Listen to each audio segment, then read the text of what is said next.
तथ्यों के आधार पर आप देखिए उसमें कोई दम नहीं है। ये बिल्कुल पॉलिटिकली मोटिवेटेड केस है जिसको लंबे समय तक खींचा गया। हम लोगों को न्यायपालिका में पूरा भरोसा है, we will fight it out legally. लेकिन आप समझिए जिस एंटिटी में कोई ट्रांजैक्शन नहीं है, कोई लेन देन नहीं हुआ, 1 रुपये का कोई इसमें अदला बदली नहीं हुई है और जानबूझ के पॉलिटिकली राहुल गांधी जी और सोनिया गांधी जी को टारगेट जो करने का काम किया है, ये पूर्णतः द्वेषपूर्ण भावना से कार्य किया गया है। लेकिन मैं जानता हूं कि देश के लोग समझ रहे हैं इस बात को कि अपने प्रतिद्वंदियों की आवाज़ दबाने के लिए अभी हम लोगों ने गुजरात में अधिवेशन किया था, पार्टी को जिंदा करने के लिए पूरी ताकत लगा रहे हैं, वो उनको नागवार गुजरा है। इसलिए केंद्र सरकार ने जानबूझ के बहुत ही विंडिक्टिव ये कदम उठाया है। इसको हम पॉलिटिकली टैकल करेंगे लेकिन लीगली भी टैकल करेंगे। मुझे पूरा विश्वास है हमारी न्यायपालिका के ऊपर। उनका कहना है कि आपको प्रोटेस्ट करने का अधिकार है लेकिन जमीन हड़पने का अधिकार तो किसने हड़पी है? मुझे कोई प्रूफ कर दे किस कंपनी में कोई ट्रांजैक्शन हुआ है, कोई डिविडेंड पे हुआ है, कोई सैलरी ली गई है, कोई अदला बदली हुई है। कुछ भी नहीं किया गया है। हमारी पार्टी का एक मुख्य अखबार था, उसके चलाने के लिए लोग पूरी कोशिश लगे हुए थे। एक नॉन प्रॉफिट एंटिटी में अगर कोई ट्रांजैक्शन ही नहीं हुआ है, कोई लेन देन नहीं हुआ है, तो किस आधार पे आप मनी लॉन्ड्रिंग का केस लगा रहे हैं? ये तो सिर्फ छवि बर्बाद करने के लिए कोशिश जो कर रही है भाजपा और केंद्र सरकार, उसमें लगे हुए हैं। बाकी तथ्यों के आधार पर मुझे पूरा विश्वास है कि हमको न्याय मिलेगा। लेकिन पॉलिटिकली एक डैमेज करने के लिए, एक द्वेष की भावना से, बदले की भावना से जो काम कर रहे हैं वो लगातार कर, विपक्ष के तमाम नेताओं को टारगेट कर रहे हैं। और भाजपा में जो नेता हैं उन पे सब उनको खुली छूट मिली है, पाक साफ उनको डिक्लेयर कर दिया गया है, तो जनता सब देख रही है। भारत में कांग्रेस के संगठन का विस्तार लगातार हो रहा है तो मोदी जी के पेट का दर्द बढ़ना स्वाभाविक है। और मोदी जी जब जब डरते हैं, पुलिस, ईडीआई और सीबीआई को आगे करते हैं। ये इतिहास इस बात का गवाह है। 95% केसेस में ईडी और सीबीआई किसी कंक्लूजन तक नहीं पहुंच पाती। तो मैं जानना चाहती हूँ कि 95% ये जो केस फेल होते हैं ये विपक्ष के ऊपर ही क्यों होते हैं? और अगर इनकी सक्सेस रेट इतनी कम है तो किस तरह से कठपुतली बनाकर मोदी सरकार इनका इस्तेमाल कर रही है? एक नॉन प्रॉफिटेबल कंपनी जिसका धारक, जिसका ट्रस्टी ना 1 रुपया ले सकता, ना 1 रुपया दे सकता, ना किसी इमूवेबल प्रॉपर्टी का कोई कमर्शियल ट्रांजैक्शन हो सकता, ना खरीदी जा सकती है, ना बेची जा सकती है, ना तनख्वाह है, ना पैसा है, ना खरीद फरोख्त है, तो मनी लॉन्ड्रिंग कहाँ से हो गई? ये बहुत ही हास्यास्पद आरोप है जिसका जवाब ईडीआई कोर्ट में नहीं दे पाएगी, पर वो तो कोर्ट की बात है। पर एक जो पब्लिक परसेप्शन की भी लड़ाई है, मोदी जी को ये लग रहा है कि वो जितना दबाएंगे हम दबते जाएंगे, वो दमन करेंगे, हम दमन बर्दाश्त करेंगे। पर गांधी जी ने कहा था कि अन्याय को बर्दाश्त करने वाला भी अन्याय का भागीदार है। हम पूरे देश में आवाज उठाएंगे, सड़क से लेकर सदन से लेकर संसद तक आवाज उठाएंगे और मोदी जी को बताएंगे कि उनकी तानाशाही नहीं चलेगी। ये पुलिस बैरिकेडिंग पर आपने सवाल उठाया, तो इतनी भीड़ लेकर कहां जाएंगे आप? हम प्रदर्शन करना चाहते हैं। ईडी के दफ्तर के बाहर भी बैठकर हमें प्रदर्शन करने का अधिकार है। और ये कोई 144 की धारा नहीं लगी है दिल्ली में, अगर लगी हो तो बताइए, तो फिर बैरिकेड क्यों लगाए जा रहे हैं? अच्छा, अगर संघ का कोई प्रदर्शन होता है, वो तलवारें लेकर चलते हैं, वो लाठियां लेकर पूरे देश में निकलते हैं, सुबह सुबह पार्क में लाठियों के साथ खेलकूद करते हैं, वो सब कुछ सही है।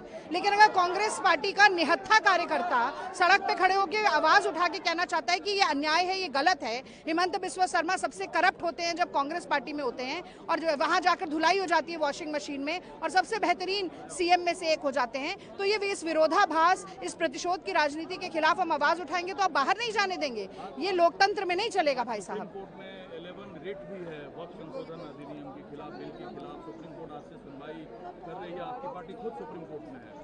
नहीं, वो तो है। आप देखिए, वक्फ अमेंडमेंट बिल जो है उसकी लड़ाई अलग चल रही है, उसमें भी एक पब्लिक परसेप्शन की लड़ाई है, कोर्ट की लड़ाई है। कोर्ट में भी लड़ाई लड़ेंगे और हम जमीन पर भी लड़ाई लड़ेंगे, और ये दोनों जब एक साथ मिलते हैं तब मुझे लगता है एक बड़ा बदलाव समाज में भी आता है, देश में आता है, कानून व्यवस्था में आता है। और सरकार अगर निरंकुश होगी तो निरंकुश सरकार की नाक में नकेल डालने का काम कांग्रेस पार्टी करेगी। देखिए, मैं स्पष्ट करना चाहता हूं कि पिछले कई सालों से भारतीय जनता पार्टी और मोदी जी के नेतृत्व में इस लोकतंत्र को कमजोर करने की कोशिश कर रही है। हर उस आवाज को जो इस देश के हित में उठती है, जो इनके खिलाफ उठती है, उसको दबाने की लगातार ये कोशिश कर रहा है। लेकिन मैं स्पष्ट कर देना चाहता हूं, माननीय राहुल गांधी जी के नेतृत्व में हम कांग्रेस का एक एक कार्यकर्ता अपने आप को बब्बर शेर समझता है और इनकी किसी भी गीदड़ भक्ति में आने वाला नहीं है। आज जरूरत पड़ी है, मैं मानता हूं कि राहुल गांधी जी जो हमेशा गरीबों की, मुलजिमों की और मजदूरों की आवाज उठाने का काम करते रहे, आज उनकी आवाज को दबाने की कोशिश की जा रही है।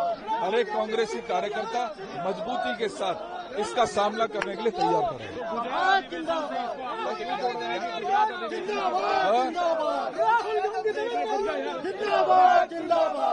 गुजरात अधिवेशन से आप लोग इसे जोड़ रहे हैं कि अहमदाबाद अधिवेशन की वजह से ईडी एक्शन कर रही है। देखिए, यही वही केस है, पुराना केस, जिसमें लगातार सहयोग करते हुए माननीय राहुल गांधी जी हों या सोनिया जी हों, जब जब उनको बुलाया गया उन्होंने सहयोग किया है, अपने बयान दिए हैं, जो इनके सवाल थे उनके जवाब दिए हैं। आज क्या ऐसी नई डेवलपमेंट हो गई कि चार्जशीट किया जाता है? उनको लगातार इतने सालों से, 10 साल से पुराना ये केस है, जिसमें कोई पैसे का लेन देन नहीं, जिसमें कोई प्रॉपर्टी का इधर से उधर नहीं। तो आज क्या कारण है कि लगातार, मैं स्पष्ट मानता हूं और इस बात का पूरी तरीके से मैं ये मानता हूं कि इस लोकतंत्र में जो भी मजबूती के साथ आवाज उठाने की कोशिश करता है, उसकी आवाज को दबाने का काम मोदी जी और भारतीय जनता पार्टी कर रही है। मैं स्पष्ट ये भी कर देना चाहता हूं कि ये कांग्रेस की आवाज है, ये माननीय राहुल गांधी जी के वो बब्बर शेर हैं जो अपने आप को, एक एक व्यक्ति अपने आप को राहुल गांधी समझता है।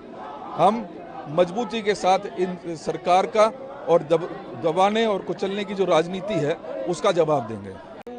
From the Congress party office, I didn't get your question. you all present here and protesting against ED. Yeah, because ED is doing is wrong. We all know that this company was Young Indians, was formed under Companies Act 25, where assets cannot be moved. The government knows when the assets will be moved. No money transfer has happened. None of the shareholders can get dividends.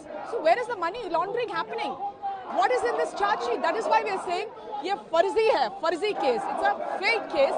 And whenever they want to add, whenever they want to divert attention, they come behind our leaders. And Rahul Gandhi is strengthening Congress in Gujarat, so they are now getting a bit upset, a bit scared. And the other thing is, let's understand, nearly 3 years ago, they went for questioning. उसको बुलाया ED के office में, पूछताछ किया, गया राहुल जी और सोनिया जी। कभी हमारे पास उनके पास कोई सबूत है? जब हम Just because of Ahmedabad session, ED doing this. No, I'm not saying just because. I'm saying that to divert from the tariffs, American tariffs, the unemployment in this country, the hatred going around, because GST, the high level of GST, this revenue sarkar doesn't do anything for the people. So to divert every time they do these things, and they open all of a sudden the charge sheet. अचानक क्यों खोला? आप बताइए हमें। आज supreme court में 11 rate है वक्फ अधिनियम के खिलाफ, उस पर सुनवाई आज शुरू हो रही है। तो we want a positive response from the Supreme Court, because this is wrong. The Waqf Amendment Act is wrong. You're going after one community. You're putting non-Muslims in the board of that community, whereas you don't put anywhere else. You're going after the land of one community, whereas you don't do it for any other community. It should be sabka saath sabka vikas. It's not happening. You're only bulldozing the houses of Muslims. You want to, anything about Muslims, you're against it. You don't have a single member of parliament. You make Christians member of parliament. You make Jains member of parliament. You make Sikhs member of parliament. You don't make Muslims. That is the problem with the BJP. So here they have no question to answer.